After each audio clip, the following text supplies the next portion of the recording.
کل پرسوں میں نے دیکھا ایک خاتون نے کی ویڈیو اپنی بچی کو ڈانس سکھا رہی ہیں, چھوٹی سی بچی ڈانس کر رہی ہے.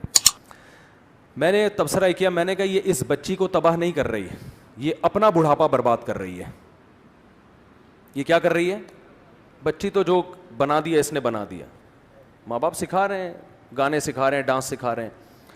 میں نے کہا یہ خاتون اپنا بڑھاپا کیا یہ اپنی جوانی بھی برباد کر رہی ہے. کل یہ بچی بڑی ہو کر اپنی ماں کی آنکھوں میں آنکھیں ڈال کے بات نہ کرے تو آپ میرا نام بدل دینا, کیونکہ جب اس کو ڈانس سکھا دیا اس کا مطلب اس میں حیا آپ نے, شرم آپ نے ختم کر دی. شرم ایسی چیز ہے جو آپ کو ماں باپ کے سامنے بولنے نہیں دیتی.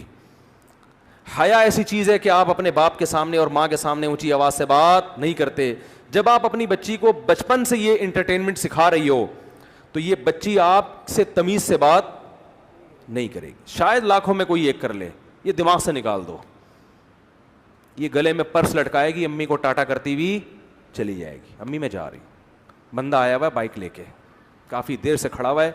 قائد اعظم کے مزار پہ میں نے اسے ٹائم دیا تھا, یہ ہوگا, یہ تو ہوگا, یا آپ اس کو ہلکا نہ سمجھیں. وہ کہے گی امی میں نے قائد اعظم کے مزار پہ ٹائم دیا ہوا تھا, وہ گھنٹے سے بیٹھا ہوا ہے, اس نے بندہ بھجوا دیا ہے, بلکہ خود چل کے آ گیا ہے. بلکہ یہ بھی بڑی بات ہے, امی بیٹھک کھلوائیں, بندے کو بٹھائیں اندر. کیونکہ جو شوبز کی دنیا ہے سب برے نہیں ہوتے, لیکن ماحول اسی طرف جا رہا ہے. فیوچر یہی ہے. میں نہیں کہہ رہا جو بھی شوبز کی دنیا میں وہ غلط ہے, یہ ہرگز الزام نہیں لگا رہا میں, لیکن جو نئی جنریشن جب آئی ہے نا, جب یہ اس تک پہنچے گی تو یہ سب کچھ ہو چکا ہوگا, تو آپ کو ٹاٹا کرے گی. وہ کہے گی آپ میری زندگی میں انٹرفیئر نہ کریں. تو ماؤں کو خدا کی قسم چیختے ہوئے دیکھا ہے میں نے, سر دیواروں سے مارتے ہوئے اپنی زندگی میں دیکھا ہے ہم نے کہ کیا ہو رہا ہے. ایک ماں اپنی بچی کو ڈانٹ رہی تھی کہ خاموش ہو جاؤ, بچی جواب میں کہتی آپ خاموش ہو جاؤ, اور گھر کی دیوار چار دیواری سے باہر, اور پھر ماں جو پھوٹ پھوٹ کے روئی ہے, میں خود سن رہا تھا اس کی آوازیں, اور سر دیواروں سے مارتی ہیں مائیں, کہتی یہ ہم نے شیطان جنا ہے, کیا جنا ہے. نبی صلی اللہ علیہ وسلم نے فرمایا قرب قیامت میں تلید الامۃ ربتہا, عورت اپنے آقا کو جنے گی. عورت جس بیٹی کو جنے گی وہ بیٹی اس ماں پہ حکومت کرے گی. خدا کی قسم ہم اپنے خاندانوں میں اس کا تصور نہیں کر سکتے تھے کہ میں اپنے باپ سے کہوں کہ آپ چپ ہو جاؤ, یا میں اپنی ماں سے کہوں کہ آپ چپ ہو جاؤ. مجھے یاد نہیں پڑتا کہ میں نے کبھی اپنی ماں سے یہ کہا کہ آپ چپ ہو جاؤ, مجھے یاد نہیں پڑتا.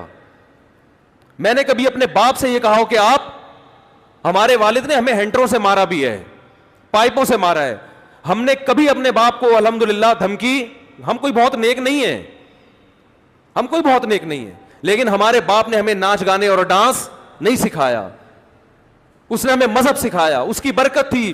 ہم نے اپنے باپ سے مارے کھائیں, اپنی ماں سے مارے کھائیں, کبھی ہم نے اپنے باپ اور اپنی ماں کو تانا نہیں دیا. ہم تو اس کو سمجھتے تھے ہم تو مر جائیں گے جیتے جی اگر ہم اپنے باپ کو تانا دے دیں, ماں کو تانا دے دیں. آج ہم حیران ہوتے ہیں کیسے اپنی ماں کی آنکھوں میں آنکھیں ڈال کے کہہ رہی ہے کہ آپ چپ ہو جاؤ. ایک بیٹی اپنے باپ سے کہہ رہی ہے آپ گھر سے نکل جاؤ. آپ کہہ سکتے یہ کوئی بڑا جملہ, آپ کے لیے بڑا جملہ نہیں ہے, میرے لیے تو بہت بڑا جملہ ہے بھائی, میرے لیے تو بہت بڑا جملہ ہے. میری اولاد اگر مجھے یہ کہہ دے کہ آپ گھر سے نکل جاؤ, میں تو مر جاؤں گا جیتے جی. میں تو اس کو کان سے پکڑ کے نکال دوں گا گھر سے باہر کے, دفع ہو جاؤ یہاں سے.